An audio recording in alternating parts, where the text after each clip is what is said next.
Good afternoon, everyone. My name is Susan Burt. I'm the Director of Finance and Business Administration for PACE. Welcome to this afternoon's session. It's What's Working, Learning from Agent Voices report. And I'm going to turn everything over to Bruce Bellafor from Benchmark Portal. Thanks, Bruce. Thank you very much, Susan. Great to be here. Susan, can everyone see my screen? Yes. Okay, great. Hi, Angie. Good to see you here. Well, it's great to be with you to talk about the agent's viewpoint during this PACE ACX virtual conference. And the keynote theme was, as you recall, celebrating the heart of service. And since agents are truly the beating heart of customer service in our industry, I think this is really very appropriate. And I encourage you to show you have a beating heart as well and make this session interactive. Please feel free to ask questions as we go along, and I will address them during the talk or more probably at the end of the talk. Okay, let's see if I can get this to move.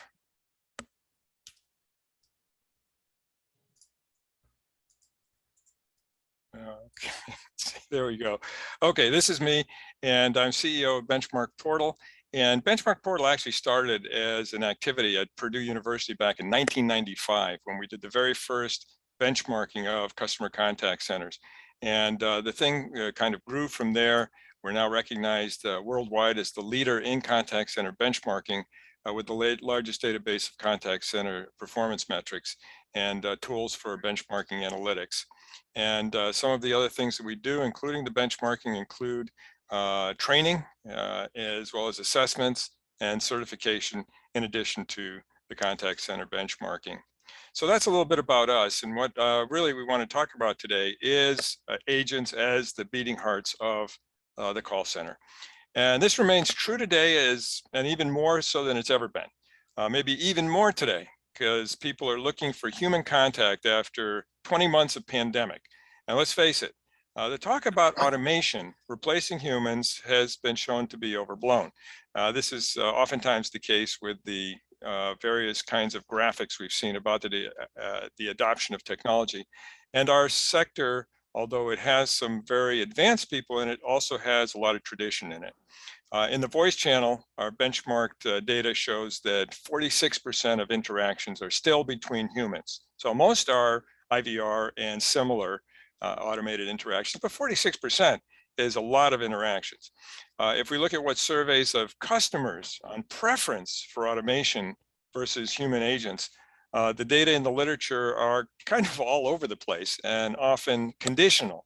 For example, one study revealed that 54% of customers surveyed said they would always choose a chatbot over a human customer service rep if it saved them 10 minutes. And presumably got them to the same result, right? The same survey showed that absent that condition, 55% of customers prefer speaking to a human customer service agent on the phone. Another study showed that 88% of people prefer to talk to a human being. So whichever data you pick, the fact remains that a substantial chunk of your customers want to talk to an agent. And certainly they want to talk to an agent when they have a question which is not an easy question to answer. It's not a how much money do I have in my account type of question. So agents remain crucial ingredients to delivering really a shining customer experience for your brand. As Nick Zeiler said in his keynote this morning, agents are crucial elements in aligning your customer experience with your brand promise. So understanding the agent is really more important than ever. And that's where our Agent Voices report could be of help to you. This is the cover of our 2020 Agent Voices report, which I can send to any attendee who emails me after this session. And so that's a $500 value. Be happy to send it to you. The report encompassed survey replies from over 10,000 contact center agents. So it's a real eye-opener. I just heard a sound, by the way, Susan. Everything's still okay, isn't it? Okay, I'll assume that it is. So human agents are crucial. And of course, for all of us who are managers, we know they can be problematic. There are a lot of challenges to managing humans today, as it always has been, and it's gotten more complex of late. It's complicated by the presence of different attitudes and filters brought into the center by different generations. That's something that we're going to reprise at the end of this presentation. And so let's look at these challenges. And if you have questions on any of them, please submit them and I'll address them during Q&A. But we've got the remote working, supervising, and communicating. All of this is something that's new to many of us. The remote recruiting, screening, and hiring. Okay, consider the fact that before we had 15% of the agent population across all industries was estimated to be working from home already. But generally speaking, these were people who were recruited, screened, hired, acculturated, all of those good things in the brick and mortar, and then they went home as a kind of reward. And so there's the remote onboarding and training. There's the cost of turnover, which if anything has gotten higher because there's even more screening requirements these days with regard to all kinds of tests that people will be taking, as well as background checks. Remote acculturation is a real challenge, remote coaching. And now, just to add something on top of everything else, we've got this thing called the Great Resignation, which I'm sure most of you know about or read about and probably are living through, which is that there's just an awful lot of people who are resigning the posts that they had during the pandemic, looking for something different, looking for higher salaries, looking for a change. And so this Great Resignation is certainly something that is a big problem for a lot of people. And whatever the impact felt by your operation, the insights contained in the Agent Voices report hopefully will give you some help to understand where they're coming from. This is a summary level chart, and it shows different categories in the surveys that were sent out to these over 10,000 people. And each category has 3 to 5 questions in the subject area. Now, just to give you some context, the first column of numbers gives the percentage of people who gave a strongly agree or 5 out of 5 answer to whether their employer did a good job in that area. The next column is the opposite end of the scale. It's the percentage of people who gave a strongly disagree or 1 out of 5 answer. The next column to the right takes the 4 and 5 answers, so agree and strongly agree, minus the 1 and 2 answers, strongly disagree and disagree. And that's the result.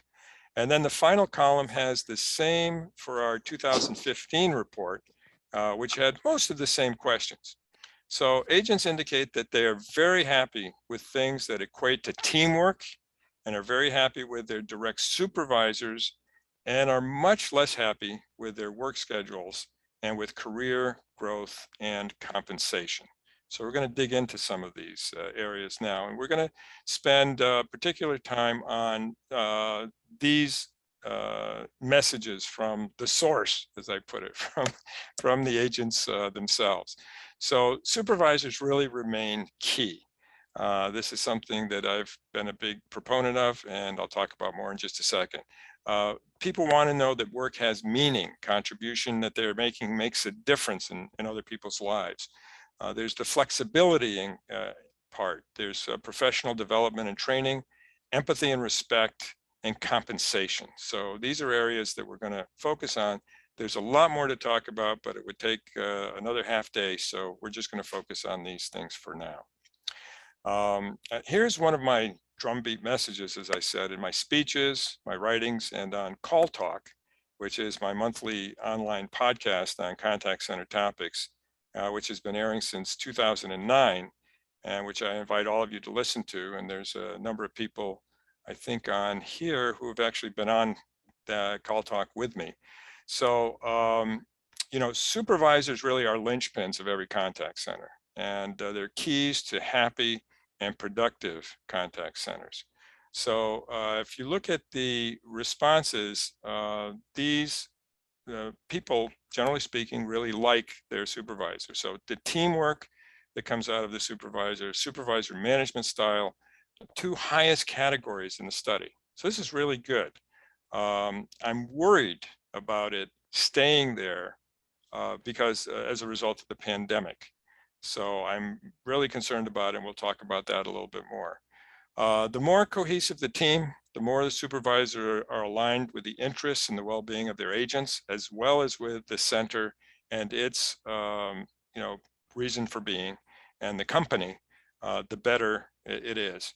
And here, one of the things that really has to be underlined and comes out of the concern I just mentioned is the training.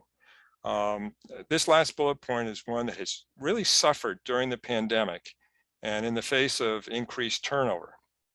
You know, the old approach of taking a good agent and giving them the title of supervisor with a pay bump is all too common and commonly unsuccessful.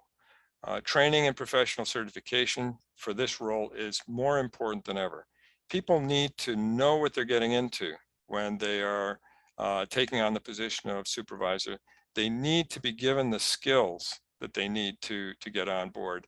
You cannot assume that because they were on the other side of the desk that they understood everything that was going on the supervisor side of the desk.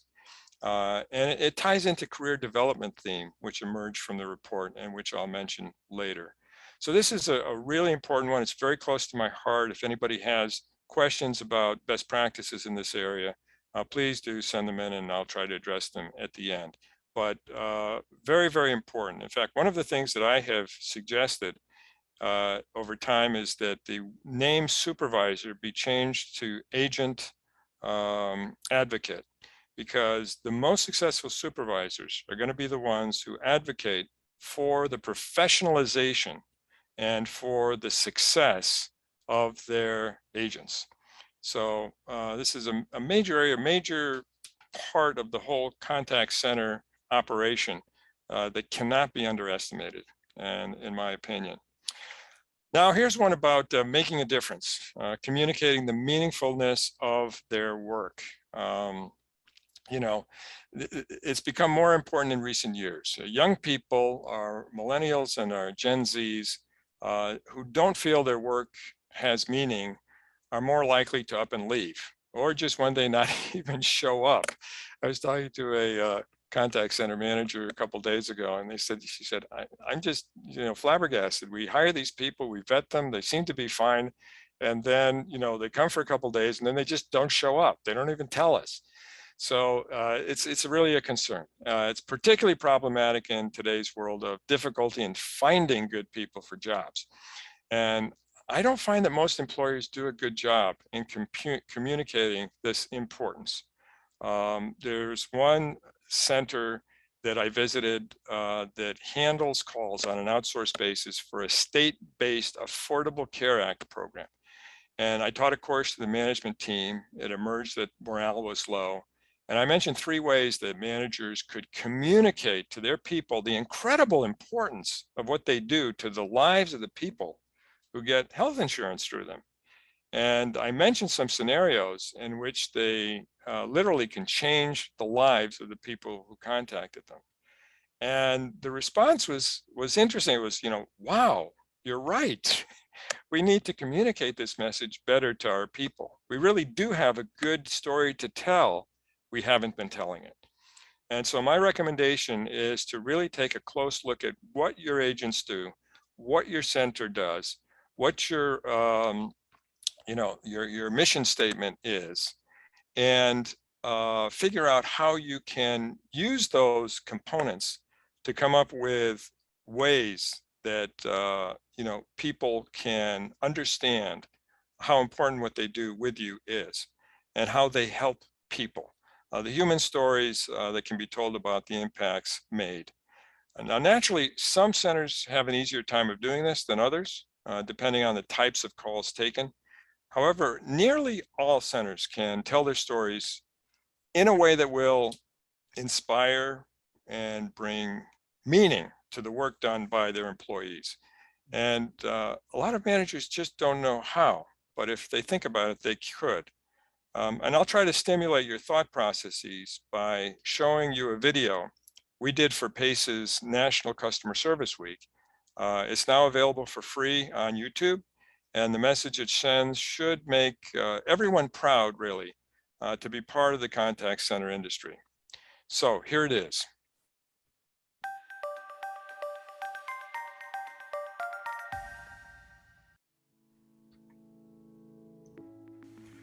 Hi, I'm Bruce Belfiore, CEO of Benchmark Portal. The customer contact industry is one of the most important sectors in today's global economy, and all of us are privileged to be part of it as we celebrate Customer Service Week, a week that highlights why what you do really matters. By the end of this video, I hope you will have a greater sense of the positive impact our industry, your industry, has on the world. The amount of direct interactions between people and companies, governments, and nonprofits has grown tremendously, as information and good communications have become essential to customers. Contact centers employ well over 3 million people in North America alone, and millions of others around the world. Contact centers proved to be remarkably resilient during the pandemic and made vital contributions. Centers of all types moved to a predominantly at-home model quickly and effectively, and have been creative about planning for the future. Assistive technology for our sector is exploding, promising even better customer service going forward. In short, contact centers play a key role in keeping us connected and providing the things and the information that people need. Consider our impact on the lives of people who contact us. We all know from personal experience what it's like to have a smooth, pleasant customer journey that resolves our issues and leaves us with a smile as we hang up. It has a positive impact on our mood and our perception of those we are contacting. We also know how our mood and our day can be ruined if we've had an unpleasant, frustrating experience that robs us of precious peace of mind. Do not underestimate the good that you do as a contact center professional. Put up a note on your workspace that reads, "I matter to the person on the phone," because you truly do. Testimonials we have heard from callers include things like, "You made my day," "You helped my health," "You saved my family money," even, "You saved my life." Think about it. How many jobs allow you to have a positive impact on others every hour you're on the job? Naturally, not every interaction is going to go well, and it's true that today's customer is more demanding. But we have a privileged position to really make a positive difference for others. It's a position we should appreciate and celebrate. Write down or print out positive, grateful comments from customers. Put them in your drawer and pull them out when you're having a difficult day. Let's also consider the impact on the lives and careers of people who work in contact centers. A huge variety of customer contact jobs and technical support positions is truly incredible. Over the past 30 years, our sector has pulled in millions of people who have had their first real job experience, have made a living for their families, have gained skills to move up the contact center ranks, and have moved into other departments with a true appreciation of how to serve their customers successfully. The contact center industry has been an important mode of economic and social mobility for many people. Even from its earliest days, the industry hired and professionally developed women and men from diverse backgrounds who were anxious to learn new skills, better their financial and life situations, and make a real contribution. Add to this the fact that today's technology has allowed easier employment access for thousands of people with disabilities and people unable to commute to brick and mortar centers every day. Our industry has really opened its arms to include so many people who were previously excluded from work opportunities.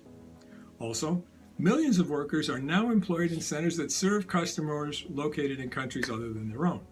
This has changed the economic fortunes of millions of families around the globe, lifting many out of poverty and providing quality, non-polluting job opportunities unheard of a generation ago. This has also brought the world closer together. Agents in one country have come to enjoy their interactions with customers who are literally on the other side of the world. How many other industries can say that? The growth of our industry is proof of the value that you and your industry colleagues bring, value that improves lives and that our industry can be proud of. As with any profession, every day is not easy and every interaction is not a success. However, those who approach their customer service jobs with professionalism and enthusiasm will experience great satisfaction. At Benchmark Portal, we have published 2 reports which show conclusively that most frontline workers we've surveyed are satisfied or very satisfied with their jobs. We often see comments like, I look forward to interacting with my team members, and even they are like my second family. It's common for people in our sector to really like their job, their colleagues, and their customers. Many have upped their customer service game to provide excellent customer experiences. So think about all of the good that you do. Multiply that by millions, and you have the good that is done by our industry every day. What you do has real meaning and makes a real difference. And that's why what you do really matters. I'm Bruce Belfiore, and I send you best wishes for Customer Service Week and for every week. Thank you for what you do to improve communications and better people's lives. Okay, I would love to hear your feedback on the messages in this video. And also I invite you to use this in your onboarding of your new agents if you feel it would give your employees a greater sense of the importance of their work and our industry. Personally, I find great satisfaction from knowing how our work in the contact center industry really does make major differences in so many ways every day. So I've been asked if this sort of video can be customized to individual employers, and the answer is yes, it definitely should be. Either make it yourself, or if you want assistance, let me know, see how we might be able to help. And turning back to agent messages, you'll recall from the summary table slide that the work schedules and flexibility score very low among agents. Flexibility is more important than ever with the new generation of agents. Most don't mind working, but they want to be able to arrange that work around and into their lives overall, which is a little different than some of us in the Boehmer generation. So, but that's just the way it is. And at-home work has had a positive impact at first. This didn't surprise us. We found in our 2015 study that the highest overall satisfaction scores correlated with those with the shortest commute. That's right, the shorter the commute, the happier the agent. And the most satisfied agents were those who worked from home, and therefore their commute was basically from their bedroom to the home office. Of course, these people were often high-performing individuals who had proven themselves in the brick-and-mortar environment and sort of won the privilege to work from home. However, there seems to be a bit of a bell curve effect when we consider the pandemic. We're still looking at now. We don't have conclusive evidence, but this event, the pandemic, which indiscriminately sent everybody home and required managers to manage, communicate, coach, hire, and train people virtually, well, the novelty has worn off for some people. And while we don't have enough data, as I said, to talk conclusively about it, it seems that the peak was reached and the new normal has caused satisfaction to recede a bit, although certainly many people continue to prefer working from home. So back to flexibility, which can be a potent antidote to this whole situation. Flexibility in terms of coming back into the office or continuing to work remotely, softwares that allow similarly trained agents to trade schedules are well received. So managers who focus on excellent customer service and the well-being of their agents without obsessing on which agents provide the service in a specific time period, are going to do the best. Sometimes it's a little tough to let go of the human control impulses that many of us managers have, but remember to keep your eye on the objective and show some flexibility yourself in terms of how you fulfill those objectives. Here's some more eye openers. Initial training tanked. Today, especially with more training being done remotely, managers have to be sensitive to how the training is received. Can you imagine? From 93% to 62%. It was one of the highest for the 2015 study, and it has just gone way down. So there needs to be regular feedback sessions and probably more testing to see if the material is being absorbed, and also the quality and presentation of the material, of the content, needs to be curated carefully. Looking to others that suffered, other categories, this category really hurt. The agents are not feeling the love. Look at this result. Managers need to take proactive steps to counter this trend. This would be the topic of another 2 or 3 sessions, but we don't have time for it.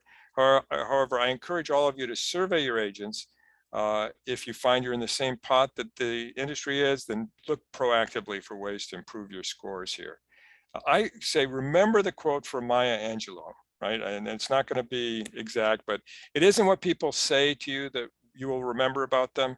It's how someone makes you feel that will stay with them. So let me repeat that. It isn't what people say, it's how they make you feel.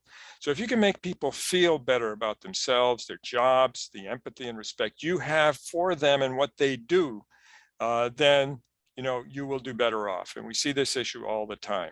And in fact, we created a second video aimed squarely at the agent level for National Customer Service Week, and I'll share that with you now. Customer service agents don't often get the love they deserve.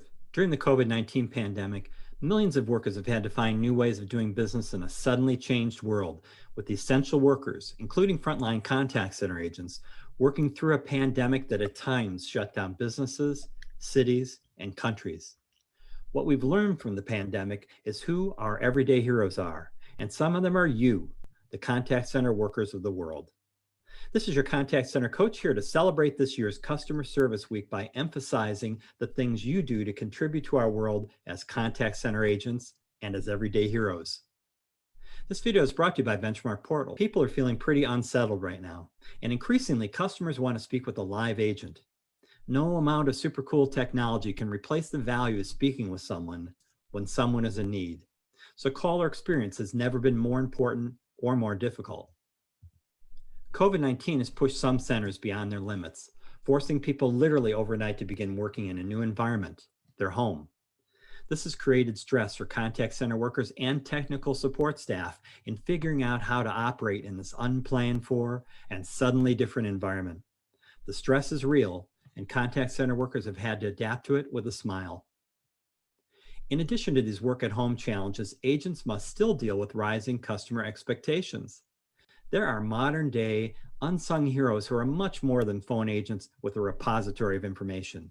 So let's celebrate the customer service agents we know by looking at 5 ways that customer service agents really are everyday heroes. Service departments often work at maximum capacity, with agents moving from one inquiry to the next without much downtime.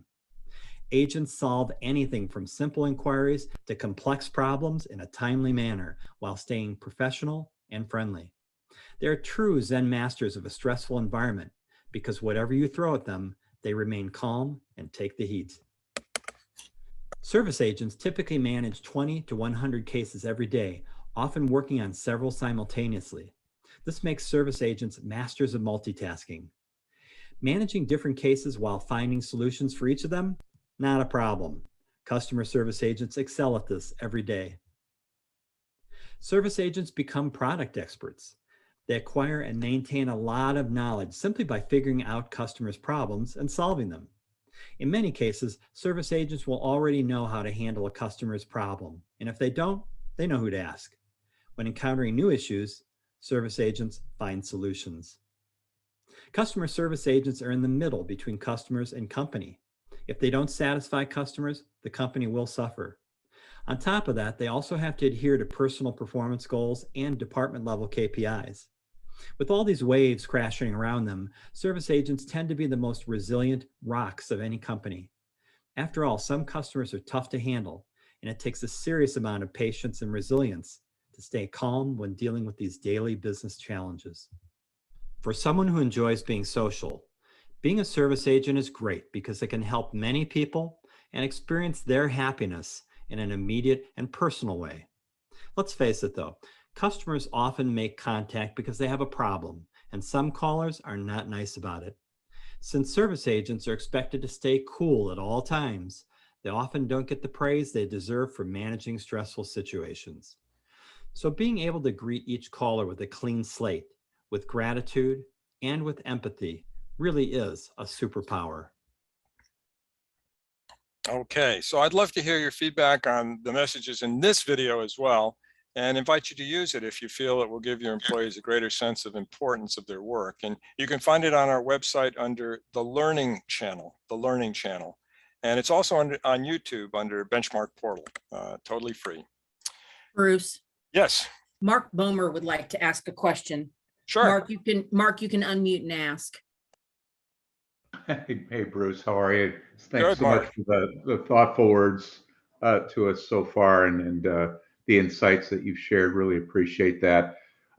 Just to your earlier comments and prompts, I was thinking about just the Great Resignation, as you mentioned, and that there's certainly that thought, those leading thoughts around the Great Resignation about resetting my life, et cetera. But there's also underpinnings of the isolation that's come with the pandemic, and so I was just going to ask you for a couple of anecdotal favorite examples of companies that have been very purposeful in engagement events for their customer service agents, whether digitally or otherwise, to really promote that higher level of connectivity, involvement that we're typically used to in the contact center space, brick and mortar. Yes, Mark, great question. Thank you for asking that. And what I would do is to refer you to the pandemic town hall that you'll find on YouTube and also on our site that we had. And we had a number of really fabulous managers who talked to us about the things that they were doing in terms of trying to break down this isolation issue so that people could feel connected. And so there's a stickiness thing that comes with feeling connected to your center, and encouraging people to actually go on sites on apps that are offline during their off hours, so that people who are lonely at home during their off hours can get together and use this site promoted by the center and be able to communicate with each other. And then also have weekly meetings where everybody can get on and participate, as long as they're not on the phone at that period of time, obviously. So using the, actually not simply making available, but promoting the, and making fun, the people doing things together as a group, is something that I think can be very important, and it was well done. If you listen to that town hall, there's some really good ideas there. Does that help out? Thank you very much. So thanks, Bruce. Okay, very good. Well, and then we get to this one, which is, we're toward the end now, already a major problem, especially for North American centers, and which is, one of the questions in the survey: my compensation is comparable to or better than other similar jobs in the community. That was 67% in 2015, and now it's at 43.7% as of the latest survey. So yeah, that's down. That's a concern, and it's going to become worse because the labor market is tightening further now. Inflation is increasing to levels that we haven't seen since 1990. And that's going to also encourage more automation and more offshore outsourcing. And people are going to realize this. And so it's going to create some real discomfort on the part of a lot of contact center managers. It will make having good people stay with the center more precious, more valuable. And so, what do you do about that? Well, one of the things that a lot of centers have already started doing is to raise salaries so that they are more in tune with what the folks around them. A few centers are coming up with incentive ways of doing it, so that, in fact, yes, salaries are going up, but it's because people are being more productive, and they're not being more productive by just getting people off the phone faster. They are getting productive within a context where they have to maintain customer satisfaction scores and QA scores, but then they're able to actually have an impact on their own compensation by learning the tricks of the trade in terms of becoming more efficient in terms of things like call control and call closure, so that they actually become more productive. Those situations are really interesting to look at. They have to be done very carefully, and they're very hard to reverse once they're in, but that's another way of approaching this. And the emphasis on training and certification, which is to say developing somebody and allowing them to perhaps do training, move ahead in terms of how many skills or how many different kinds of questions that they can answer. They get trained, they get tested, and they get paid more if they can be more flexible in terms of where they can be deployed by management. So those are some ideas there. Let me see how we're doing on time. Let's see, then here's important improvement areas, improve the transition from training to nesting and beyond. This is tough, particularly when you're all virtual, but it is important to, think about it. We talk about the customer experience and customer experience journey mapping. Think about that, customer experience journey mapping. Take that same concept to the agents. How do we improve their agent experience journey from onboarding through training and nesting to actually being on the floor, quote unquote, and how you can survey them and talk to them about how you can make that better. So that's an area that I think a lot of centers could benefit from. Better communication and focus on growth and career planning, creating positive and optimistic work environment. That starts with us, right? We have to be the ones who do that. So the old adage is that leadership is never having an off day, which is a very high standard, but we need to live up to that. Improve coaching, training, development. The training, development, certification, all can really make a huge difference. And investing in resources and technologies needed to serve customers. Again, there's other sessions that are talking about those things, very, very important. Improve work schedule approaches that we've talked about, and adequate rewards and recognition approaches and programs. So two other things, and then we'll finish up here. But one is connecting and communicating. Tailor your management style and communications to your workforce. This is really important where you have a multi-generational workforce. Think about the ears of others. How are they hearing you? How are they hearing the messages you're giving and how you're giving them? The eyes of others. How are you communicating things in written form? And perhaps you should look at everything that you send out in written form, reread it 3 or 4 times through the eyes of different folks in your call center who have different, say, generational traits. And then alter what you're writing so that there's a hook in there for everybody. And so that they understand it from their point of view. In other words, how is it going to benefit them? How is it going to benefit the customer? How is it going to make life better for the contact center? How is it going to increase morale? You don't have to necessarily say these things directly, but the way you communicate things need to be carefully done. And think about the hearts of others. And this is going back to the old thing that we just talked about, which is how are people going to feel after they have had that communication? And so an important thing here is to listen. Listen a lot and then communicate well. Communicate not only for information, but how you want people to feel after you've done the communication. Okay. And I haven't talked about the impact of technology, AI, speech analytics, sentiment analysis, et cetera, on agents. The data on this are going to become more robust as we go forward. However, there's no doubt that change management issues with agents are extremely important. And this, very quickly, this is something that I came up with that I called reaching across generational time zones. Different folks in your center oftentimes perceive things and think about things in different ways.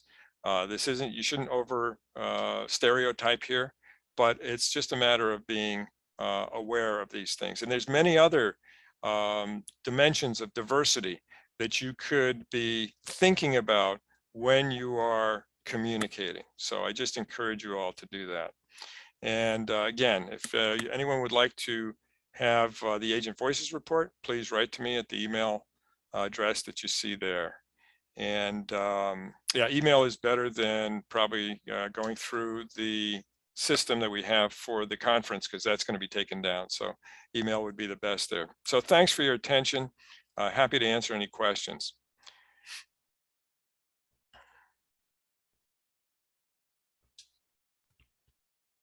We have had a couple people ask for links for the videos, and I Okay. told them they can email me or you and get those. Is that okay with you? Absolutely. Absolutely. Okay. Yes. Yeah. And if you'll email those to me as well, so I can share them, would be great. Okay. Oh, I'd be oh. happy to do that. One thing I want to say is on there, the videos and the information is quite inspiring. Matter of fact, on there, I got called into work today, and I'm going to go ahead and use some of these examples that you had in your presentation on my agents today.